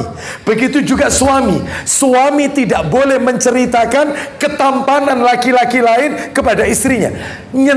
Menceritakan nyerita tidak boleh. Apalagi sampai melihat dan seterusnya. Ini sebenarnya dilarang. Mana dalilnya? Ayo coba dibuka Abu Dawud. Ada enggak Abu Dawud? Abu Dawud. Ya. Nomornya 2150, jilid 2. Ya, yang di-download aja. Abu Dawud. Rasulullah SAW bersabda, la tubashirul mar'atul mar'ata litan'ataha li zawjiha ka'annama yanduru ilaiha. Silakan. Dari itu Ibnu Mas'ud radhiyallahu an dia berkata, silakan. Rasulullah sallallahu alaihi wasallam bersabda, isinya, janganlah seorang wanita, ulang lagi, janganlah seorang wanita terus melihat kepada wanita yang lain, lalu agar dapat menyebutkan sifat-sifatnya kepada suaminya. nggak boleh. Iya, suaminya tanya, ya apa tadi acara kemanten tadi? Tadi itu kemantennya alhamdulillah meriah. Itu yang namanya kemanten perempuannya, kemanten wedoke. Cantik, kulitnya putih. Aku ndak pernah lihat perempuan cantik kecuali kemanten itu. Suaminya bayangkan, kata suaminya, nek kowe kon dudu koyo. Nggak boleh. Iya. Suami juga begitu. Suami menceritakan ketampanan laki-laki lain kepada istrinya. Ana tadi di jalan ketemu Rijal, mungkin Rijal ini kan ganteng, tampan, ya, dan seterusnya. Istrinya pasti bayangkan dalam hatinya, nek kon kepet, nek kon. Lu mohon maaf ya, mohon maaf. Dari tadi perempuan tak setir, sekarang gantian laki-laki. Dari tadi kan yang dituntut istri harus berhias, istri harus tampil harum, campil, cantik kan gitu. Laki-laki juga dituntut, laki-laki. Sebab ada laki-laki ini kalau sudah libur, tidak kerja, itu mulai pagi sampai sore tetap kepet, sarungan, kaos kutangan. Tetap. Istrinya sudah dandan kemudian dipuji, kau kok cantik, mau kemana, kau kok hari ini Masya Allah, dan seterusnya. Enggak, yang dipedulikan itu burung piaraannya. Tetap mulai pagi sampai sore tetap kepet, sarungan, kaos kutangan. Nggak boleh. Laki-laki harus tampil energik di hadapan istrinya, sehingga istrinya demen lihat suaminya. Suaminya harum, suaminya tampil energik, ya, suaminya itu keren, itu senang, sehingga akan jauh dari pemicu keretakan rumah tangga. Ya, baik. Kita lanjutkan sekarang yang nomor 6. Nomor 6, kita tutup sampai 8 ya, sampai 8 aja. Sebenarnya lebih dari 20 ini. Ya. Nomor 6, sampai subuh ini kalau lebih dari 20. Nomor 6, yang ke-6, pemicu keretakan rumah tangga adalah, nah ini, kondisi rumah tangga yang tidak religius. Rumah tangganya tidak religius. Rumah tangganya jauh dari sunnah, jauh dari Islam, jauh dari sunnah. Dalilnya di mana? Dalil, saya berikan dalil pentingnya kita ciptakan rumah tangga kita ini nuansanya nuansa religius. Rumahnya dipakai taklim, rumahnya dibacakan ayat Quran, rumahnya di setiap malam Jumat dibacakan surat Al-Kahfi, membaca sholawat, rumahnya tiap hari pagi dan petang zikir pagi zikir petang, rumahnya selalu setiap mau tidur dibacakan surat Al-Mulk, surat Tabarak. Religius, religius, ya, maka pasti rumah tangganya mawaddah warahmah. Lah ini masalahnya tidak religius. Saya kasih beberapa dalil. Coba dibuka Sahih Muslim nomor asli. Sahih Muslim nomornya 778. Muslim 778 nomor asli Sahih Muslim. Dari Jabir, an Jabir ibni Abdullah radhiyallahu an qala Rasulullah sallallahu alaihi wasallam, idza qadha ahadukumus shalah fi baiti, idza qadha ahadukumus shalah fi masjidihi falyaj'al baitahu. Silakan. Ayo. Dari Jabir bin Abdullah radhiyallahu an dia berkata, ayo, Rasulullah sallallahu alaihi wasallam bersabda, silakan, jika salah seorang dari kalian telah menunaikan sholat di masjidnya. Ulang lagi. Jika salah seorang dari kalian telah menunaikan sholat di masjidnya. Apabila kalian telah menunaikan sholat wajib di masjid, wajibnya di masjid untuk laki-laki. Kalau untuk wanita wajib dan sunnah sebaik-baik sholat wanita di rumahnya. Tapi wanita tidak dilarang pergi ke masjid, asalkan memenuhi syarat, tidak memakai harum-haruman, tidak boleh berhias, dan tetap menutup aurat, dan izin dengan mahramnya. Baik, kita ulang ya. Apabila kalian telah menyelesaikan sholat wajib di masjid, maka sholat sunnahnya hendaknya dia menyisakan sebagian sholatnya untuk dikerjakan di rumahnya. Maka sholat sunnahnya di rumah. Sholat sunnahnya di rumah. Makanya Bapak Ibu mohon maaf, Bapak Ibu tidak akan pernah menemukan satupun dalil, anak ulang, satupun dalil yang mengatakan Rasul sholat sunnah qobliyah ba'diyah di masjid. Ada? Antum cari satu dalil, tidak ada. Semuanya dilakukan oleh Nabi di rumah. Di rumah, meskipun sholat di Masjid Nabawi pahalanya 1000 kali, tapi Nabi tetap sholat sunnah qobliyah sama ba'diyah di rumah. Kenapa? Kita pengen tahu kenapa sholat sunnah itu kok dikerjakan di rumah. Misalnya duha, tahajud, witir, sholat sunnah. Kalau untuk ibu-ibu sholat sunnah isyraq ya. Kalau bapak-bapak sholat sunnah isyraq syuruk, yaitu di masjid ya, 15-20 menit setelah yaitu syuruk. Baik. Termasuk juga diantaranya sholat sunnah taubat. Nah, itu di rumah. Kenapa kok di rumah sholat sunnah itu? Ulang lagi. Jika salah seorang dari kalian telah menunaikan sholat di masjidnya, maka hendaknya dia menyisakan sebagian sholat sunnahnya untuk dikerjakan di rumahnya. Alasannya, fa innallaha ja'ilun fi baitihi min salatihi khairan. Silakan. Karena dari sholat sunnahnya itu Allah akan menjadikan kebaikan di dalam rumahnya. Makanya tolong jangan dihabiskan sholat sunnah itu di masjid. Tolong ada bagian kita kerjakan di rumah, supaya rumah itu penuh kebaikan, penuh kebahagiaan, mawaddah warahmah. Itu. Terus coba geser dikit nomornya 779. Geser aja. Nah, 779 Sahih Muslim. Sahih Muslim 779. Ayo baca. Dari Abu Musa, dari Nabi SAW, beliau bersabda, masalul baitil ladzi yudhkarullahu fi wal baitul ladzi la yudhkarullahu fi masalul hayyi wal mayyit. Silakan. Perumpamaan rumah yang di dalamnya selalu disebut nama Allah Ta'ala. Rumah yang dipakai zikir, termasuk dipakai taklim. Rumah dipakai zikir dengan rumah yang di dalamnya tidak pernah disebut nama Allah. Di dalamnya tidak pernah disebut nama Allah, maka seperti apa? Adalah sebagaimana orang hidup dan orang mati. Perumpamaannya kayak orang hidup dengan orang mati. Orang hidup ada ruhnya, orang mati mayit tidak ada ruh. Rumah itu akan hidup bahagia kalau dipakai zikir. Ya, diperbanyak dia seperti sekarang ini dipakai taklim sebulan sekali, ya, dan seterusnya. Baik. Terus tambah lagi. Sahih Muslim 780. Geser aja. Geser. 780. Nah, ini. Silakan.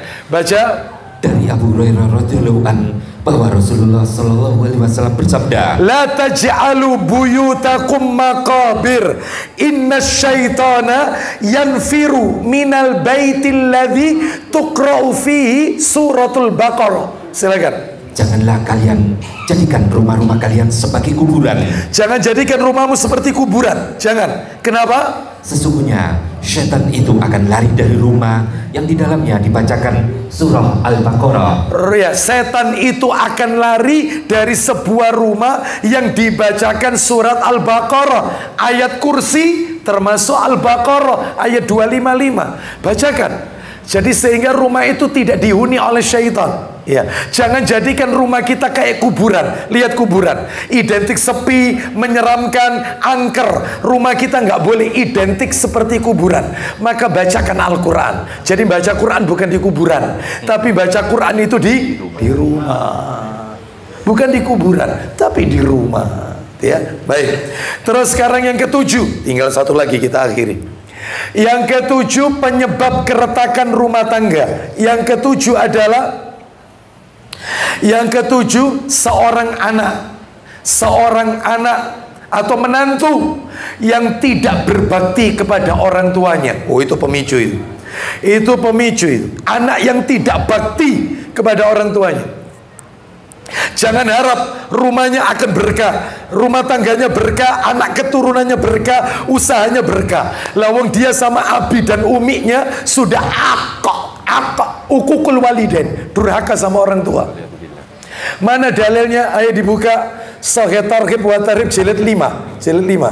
Nomornya 2501. 2501. Riwayat Bukhari. Hadis ini masuk juga dalam kitabnya Imam Bukhari, Adabul Mufrad. Kita dengarkan Rasulullah SAW bersabda, ayo dari Abdullah bin Amr radhiyallahu anhuma. Dari Abdullah bin Amr radhiyallahu anhuma, dia menuturkan. Itu nama lengkapnya Abdullah bin Amr bin Al-As radhiyallahu anhuma. Ulang lagi. dari Abdullah bin Amr bin Al-As radhiyallahu anhuma. Ya. Dia menuturkan, silakan. Rasulullah sallallahu alaihi wasallam telah bersabda, Ridallah fi ridal walid wa sukhtullah fi sukhtil walid. Silakan. Keridhaan Allah ada pada keridhaan orang tua. Ya. Dan kemurkaan Allah ada pada kemurkaan orang tua. Saya kemarin bacakan ya di sini ada yang komplain ke saya, Ustadz, kalau lihat teks tulisan Arab, bahasa Arab yang antum sebutkan, ridallah fi ridal walid, berarti keridhaannya bapak, Ustadz. Ibu tidak disebut di sini, Ustadz. Nah,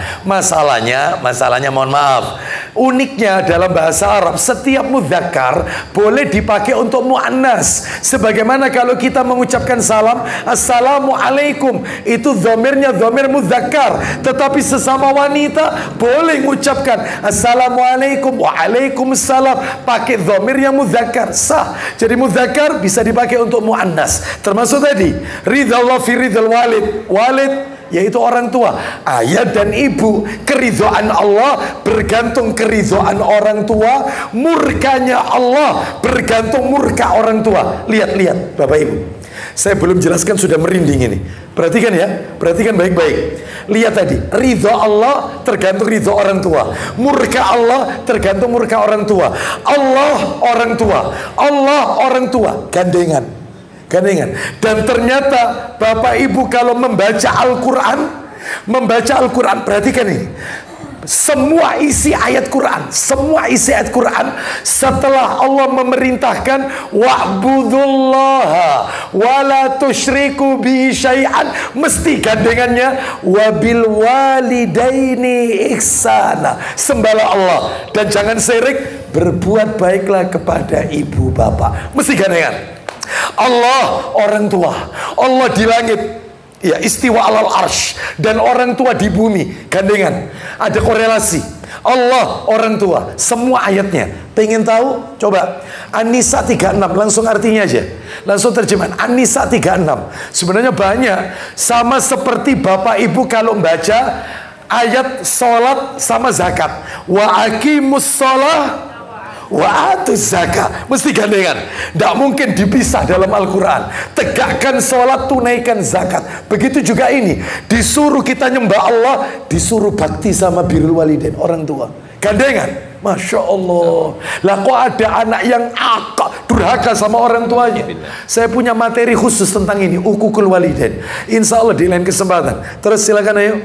Dan sembahlah Allah dan janganlah kamu mempersekutukannya, gandengannya, dengan sesuatu apapun, gandengannya, dan berbuat baiklah kepada kedua orang tua. Surah 17 ayat 23, Al-Isra ayat 23. Cepet dikit Abu Hurairah. Siap.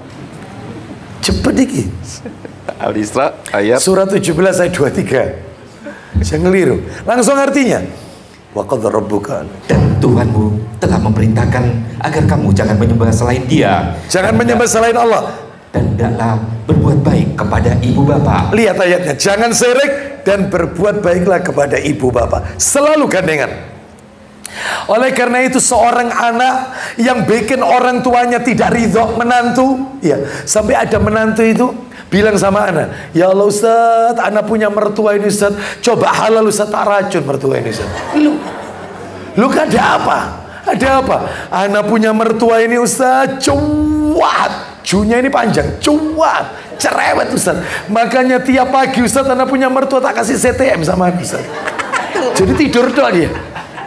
Lu, iya, nggak boleh, jahat Ustaz, jahat. Sampai saya bilang sama suami, bang, oma-oma dewe mari bang, meskipun ngekos ngontrak ada apa-apa bang.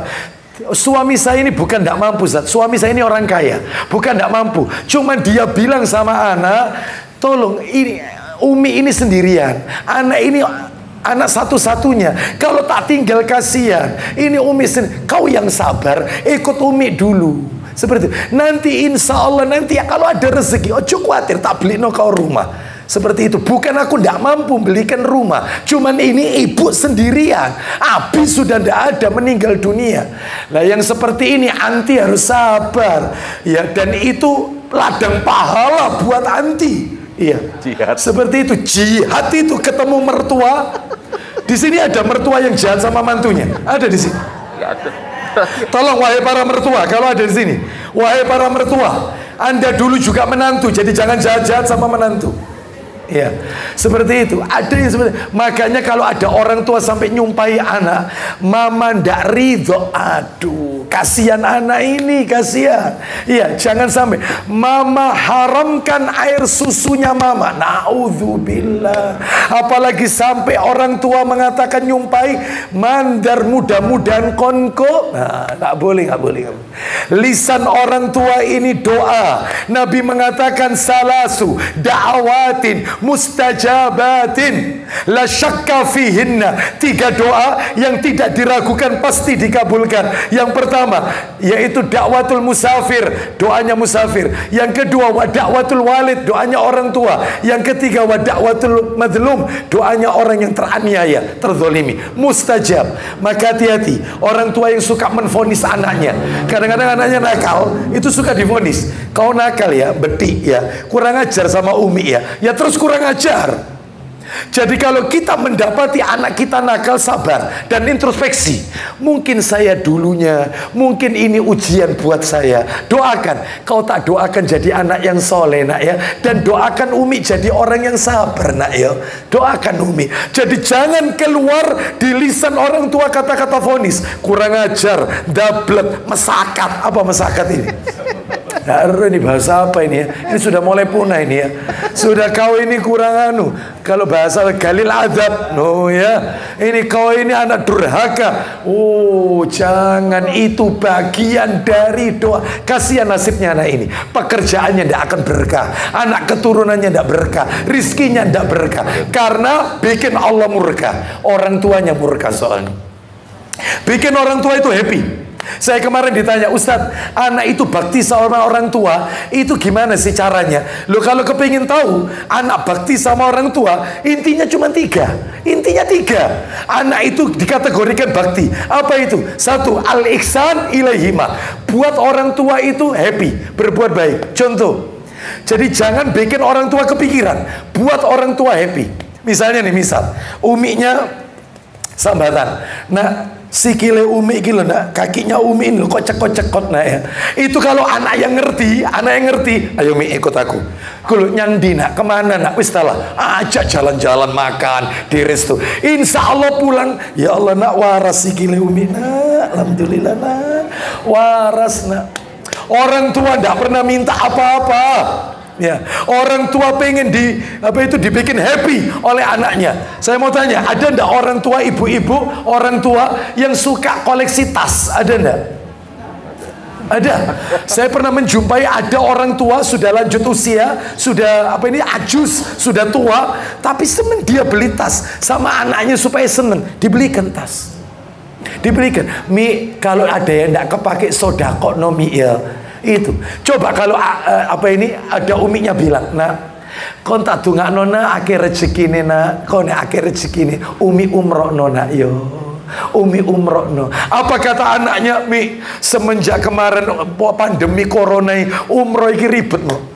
Umroh iki ribet ya. Intinya ndak umroh. Tapi kalau sama istrinya, Bang, habis ini Desember liburan sekolah Bang, ayo Bang jalan-jalan healing. Kau minta kemana? Minimal tur kita. Ayo. Nek ambek bojone kudu.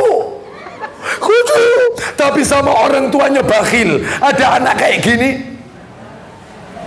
sama istrinya dia royal, tapi sama orang tuanya dia bakhil. Maka nggak boleh seperti ini, nggak boleh. Itu nomor 1. Yang nomor dua, anak jangan bikin orang tua itu sedih, terus kepikiran, jangan. Dan yang paling intinya itu nomor 3. Intinya nomor 3. Lah ini yang berat bagi anak. Anak itu disebut bakti. Yang nomor 3, sabar atas gangguan orang tua. Harus sabar. Sabar karena penyakitnya. Sebab ada anak itu tidak sabar, orang tuanya suka kena penyakit menahun, penyakit yang tidak kunjung sembuh. Makan, minum, tidur, bahkan buang hajat, mohon maaf, buang hajat di atas tempat tidur. Kadang-kadang ada seorang anak, ya Allah, kalau memang kau memang ambil ya Allah, cupu nih ya Allah, tidak kuat kita orang. Ada seorang anak masukkan orang tuanya ke panti jompo. Bahkan ada seorang anak tidak kuat sama lisan orang tuanya. Contoh, saya pernah diceritai soalnya. Jadi ada orang tua anaknya banyak. Ternyata orang tua ini semua kebutuhannya yang mencukupi anak nomor satu. Anak nomor satu, laki-laki. Masya Allah, anaknya nomor satu ini. Sama orang tua ganti.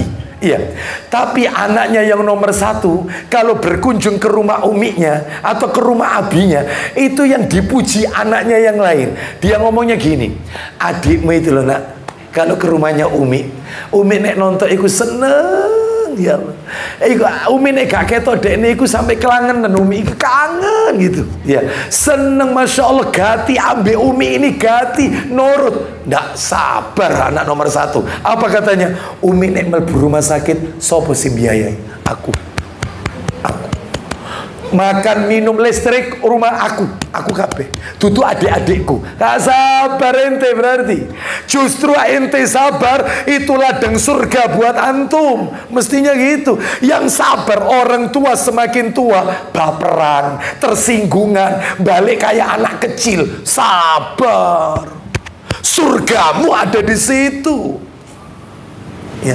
Oleh karena itu maka cara ambil ridhonya, rumah tangga akan awet. Sekali dia durhaka, bikin orang tua meneteskan air mata, oh jangan harap rumah tangganya yaitu bahagia. Baik, terakhir nomor 8 penutup. Yang nomor 8, faktor luar ini. Apa faktor luar? Yaitu syaitan, iblis, laknatullah alaihi. Ini mana dalilnya? Dalil coba dibuka Sahih Muslim nomornya 2813 2813. Ya, pengajian ini saya tutup dengan berakhirnya hadis ini. Sahih Muslim 2813. Iblis yang menyebabkan rumah tangga itu berantakan. Silakan.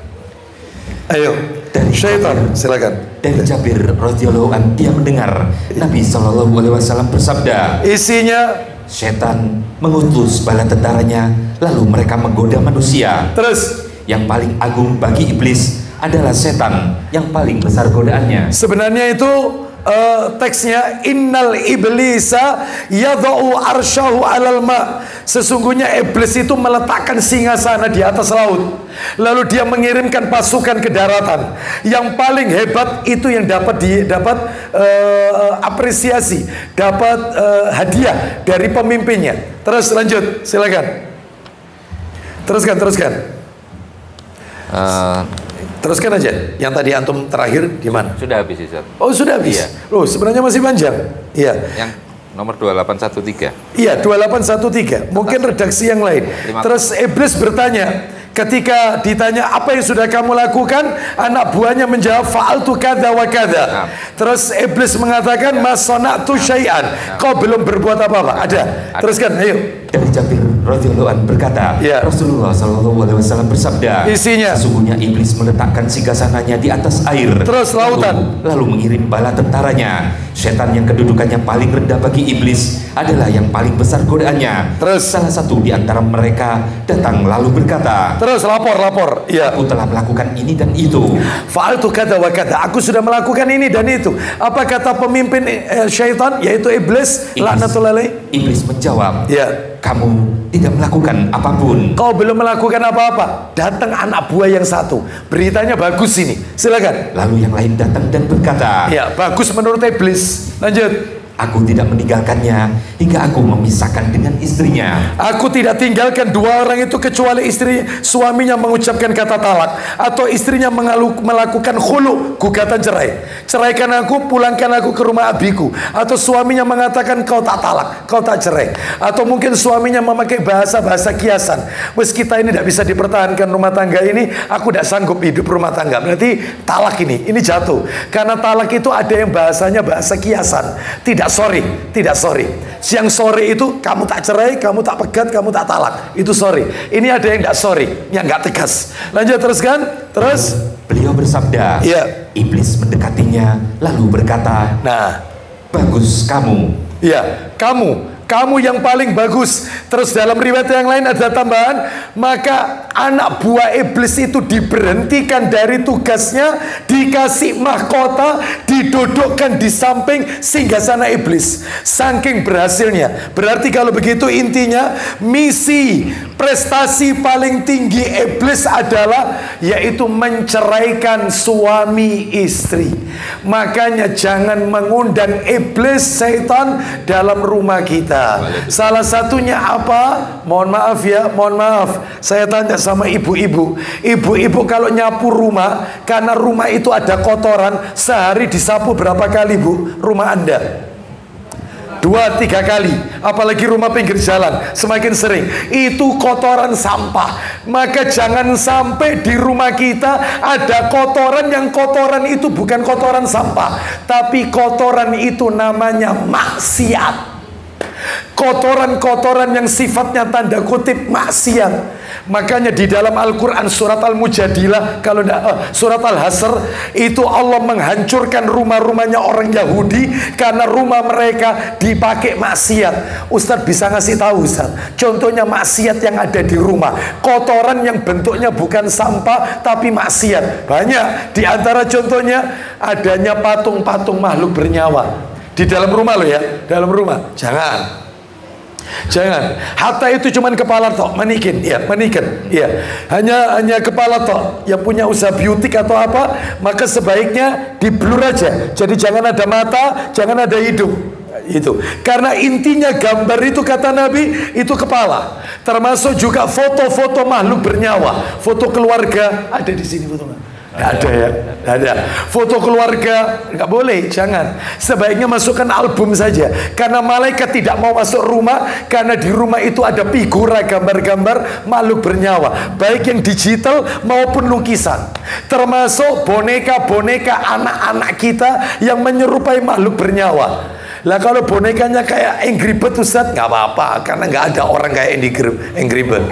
Doraemon nggak apa-apa. Ini yang nggak boleh kayak apa? Contohnya ini, apa ini? Barbie. Jelas menyerupai, maka tinggalkan. Ya seperti itu. Oleh karena itu ini maksiat. Termasuk di dalamnya ada orang yang bukan mahram. Contohnya ipar tinggal satu rumah. Ipar itu adalah ini bukan film, ini bukan. Ini bukan judul film, ini hadis Nabi. Alhammu al-maut, ipar itu maut. Jangan, suruh keluar dia, rumah-rumah sendiri. Jangan tinggal, ini maksiat nanti. Ini menyebab keretakan rumah tangga. Iblis bermain. Nah, itu ya, wallahu a'lam bishawab. Masih banyak sebenarnya yang belum kami sentuh. Mudah-mudahan menjadi tambahan ilmu yang bermanfaat. Mudah-mudahan Allah meridhoi amal ibadah kita. Yang online? Nah ini coba. Saya jawab yang pertanyaan online ya. Dari mana? Dari Tuban Ustaz. Tuban. Tuban ikut nyimak ya. Baik, silakan. Assalamualaikum warahmatullahi wabarakatuh Ustaz. Assalamualaikum. Semoga Ustaz dan kaum muslimin semuanya diberikan rahmat dan ridha Allah hingga jannah firdausnya. Allahumma amin wa iyyakum. Semoga penanya juga mendapatkan doa yang sama. Silakan, tafadhol. Ustaz, laki perempuan? Kayaknya perempuan ini. Nah, tafadholi. Silakan. Ayo. Ustaz, bagaimanakah kelak di surga dengan siapakah seorang wanita? Jazakallahu khair. Maksudnya pasangannya ya? Ya. Bersama siapakah wanita? Nah ini sebentar. Saya ada materi.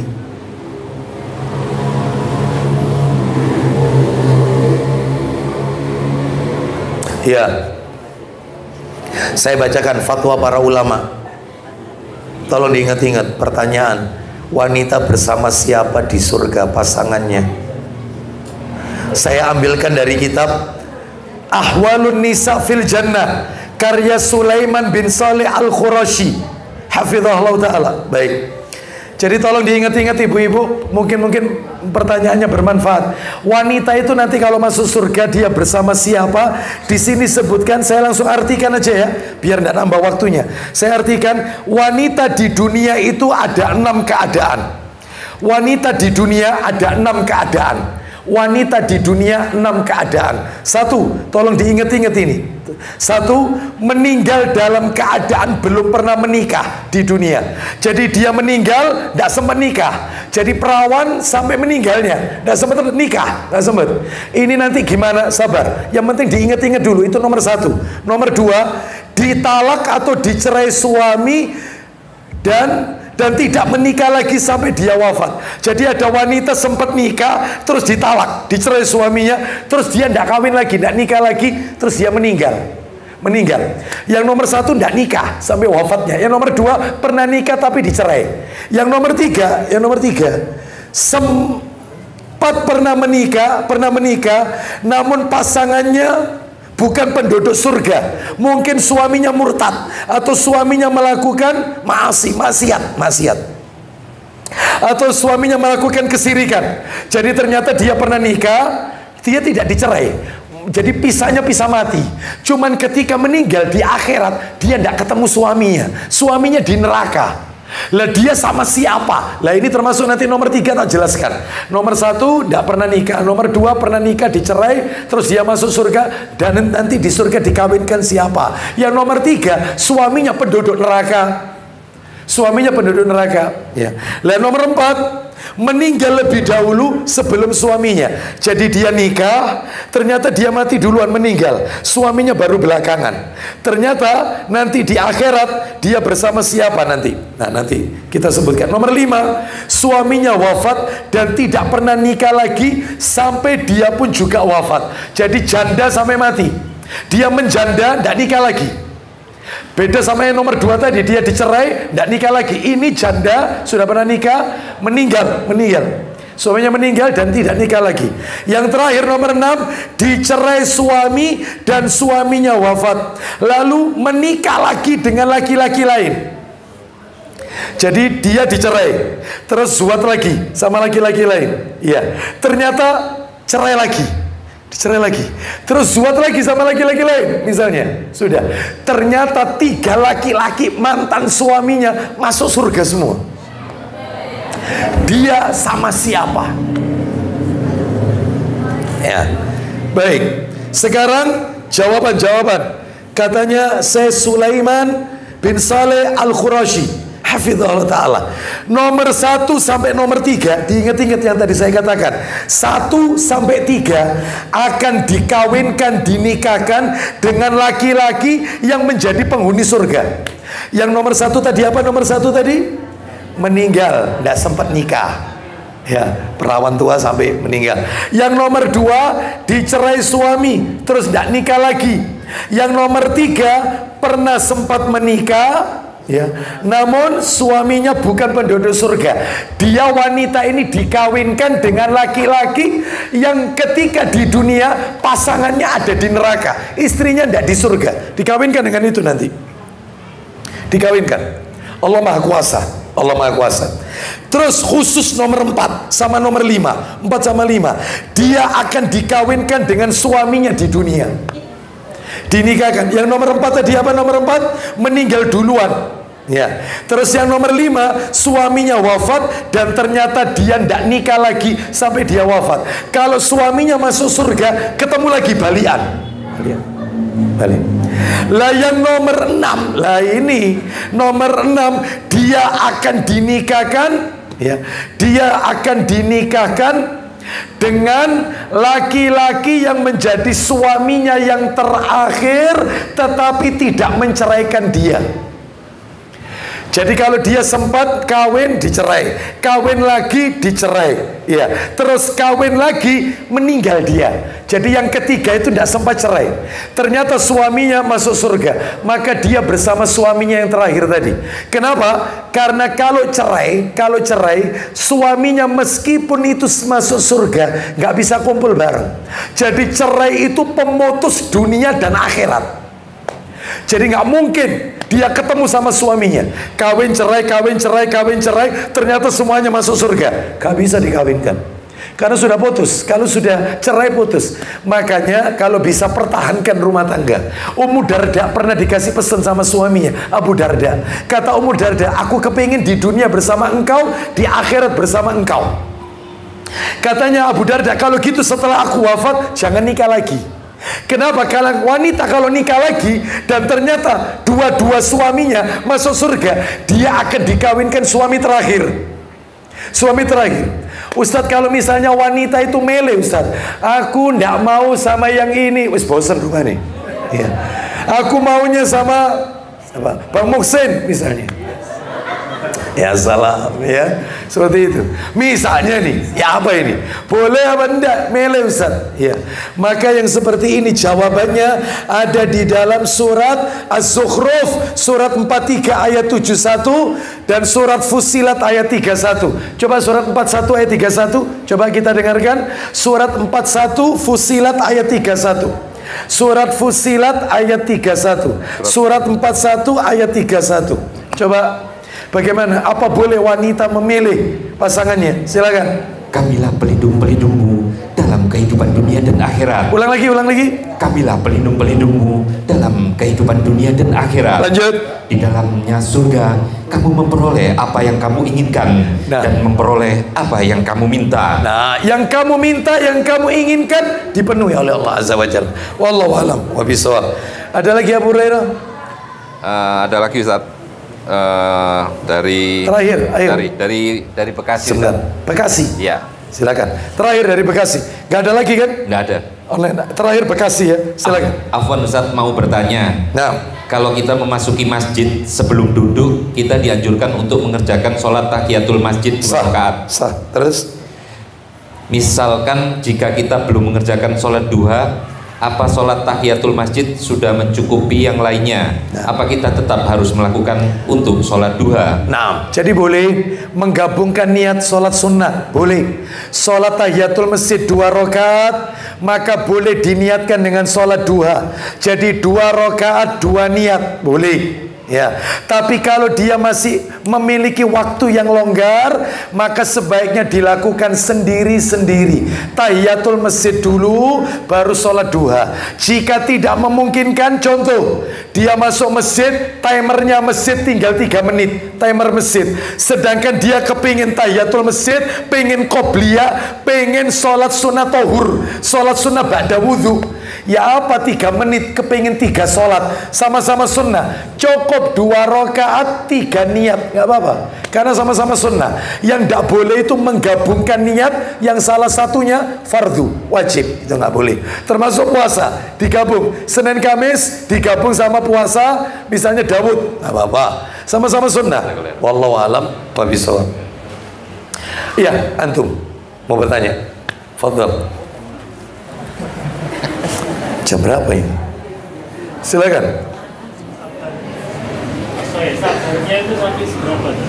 Sabarnya itu ada kemaksiatan yang bisa ditolerir. Iya. Apa harus dipertahankan? Nah, ada yang bertanya, sabarnya sebatas apa?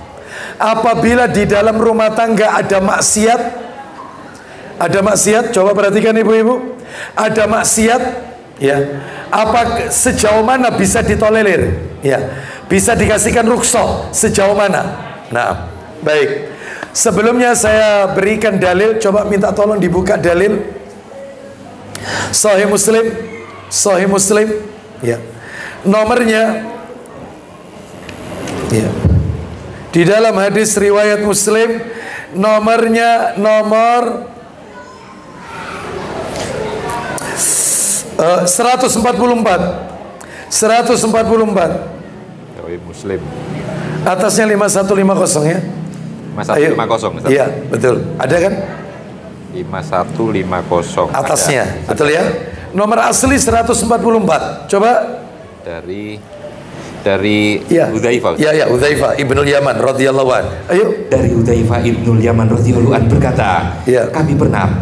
Kami berada di kediaman Umar, lalu dia bertanya, apa itu? Siapa di antara kalian yang hafal hadis Rasulullah Sallallahu Alaihi Wasallam tentang fitnah seperti yang beliau sabdakan? Baik, Umar bin Khattab bertanya kepada Hudzaifah, apakah kamu bisa menyebutkan hadis yang berkenaan dengan fitnah, ujian, cobaan? Terus Hudzaifah bin Al-Yaman menjawab, ya, aku.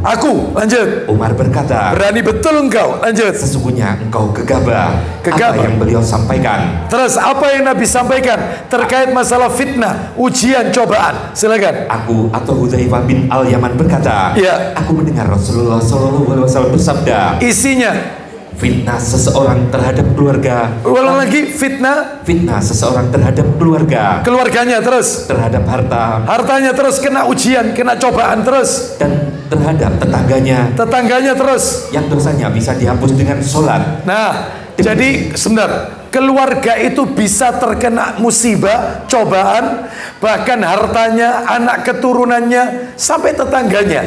Dan itu musibah, cobaan itu bisa terangkat asalkan di dalam rumah tangga tersebut, satu, ada apa tadi? Satu, bisa dihapus dengan sholat. satu, sholat. Nomor dua, dengan sedekah. sedekah. Nomor tiga, memerintahkan kebaikan.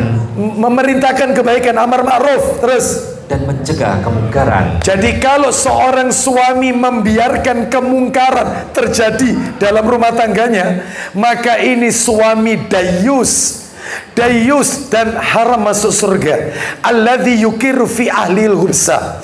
Terus sebatas apa kita bisa memberikan rukhsah, toleransi atas kemungkaran itu? Maka terus kita berikan nasihat. Jangan putus, terus kita berikan. Tetapi jika nasihat sudah kita berikan dan ternyata dia tetap melakukan itu, ya sudah. Maka semuanya ada di tangan kita yang pegang kendali. Kita teruskan sambil kita tetap sabar karena ladang amal kita, atau tidak kita teruskan karena kita beranggapan mudaratnya akan lebih besar menimpa ke anak-anak saya misalnya, akan meniru anak-anak saya misalnya, maka tidak masalah. Seperti itu, kita yang pegang kendali. Ini kalau tak teruskan dan saya bersabar, itu ladang pahala buat saya. Dan tetap saya doakan dia, pasangan saya, supaya tetap dapat hidayah. Tidak masalah, boleh. Tetapi sebagaimana kemarin, ada seorang akhwat mendatangi saya, lalu kemudian saya didampingi oleh istri saya, lalu dia mengatakan bla bla bla bla begini. Saya katakan, anti bahagia atau tidak? Rumah tangga ini bahagia atau tidak? Itu aja pertanyaan saya. Anti bilang suami anti gini-gini, suka KDRT, kekerasan dalam rumah tangga, dan anti bahagia atau tidak? Ustadz, anak ini Ustadz tidak punya siapa-siapa di Surabaya. Anak ini Ustadz diambil dari luar pulau. Anak tidak punya family di Surabaya. Anak ini diambil Ustadz sendirian di Surabaya. Kalau anak tidak lihat anak, tak tinggal suami anak. Karena saking sakno saya lihat anak Ustadz, makanya saya bertahan. Toyib, pertanyaan anak tolong anti jawab. Anti bahagia atau tidak? Maksudnya Ustadz, kalau anti tidak bahagia, lapo Anda, ngapain Anda ini nunggoni rijal seperti ini? Anti harus move on. Rumah tangga itu yang dicari bahagia. Ngapain umur anti habiskan untuk bersama laki-laki yang tidak bisa memberikan masa depan buat anti? Makanya anak tanya, anti bahagia tidak? Enggak bahagia, selesai. Ada bolanya di anti. Anti mau teruskan, kepengin niru seperti Asia binti Muzahim, istrinya Fir'aun, tetap sabar, fadhali. Tapi kalau anti mau putuskan, terserah. Karena apa? Karena anti cari kebahagiaan, dan intinya orang nikah yang dicari bahagia. Lah kalau sudah tidak bahagia, ngapain diteruskan? Itu. Jadi kembali ke kita yang pegang kendali. Wallahu a'lam wa bishawab. Ya. Baik, itu saja. Saya yakin masih banyak yang bertanya, tapi karena waktunya tidak menghendaki, saya cukupkan sampai di sini. Semoga Allah meridhoi amal ibadah kita. Semoga Allah jadikan rumah tangga kita sakinah, mawaddah warahmah fid dini wad dunya wal akhirah. Cinta itu sampai di surga, bukan cinta itu sampai mati. Mudah-mudahan Allah jadikan kita dan anak keturunan kita kelak di yaumil akhir sebagai penduduk surganya Allah Azza wa Jalla.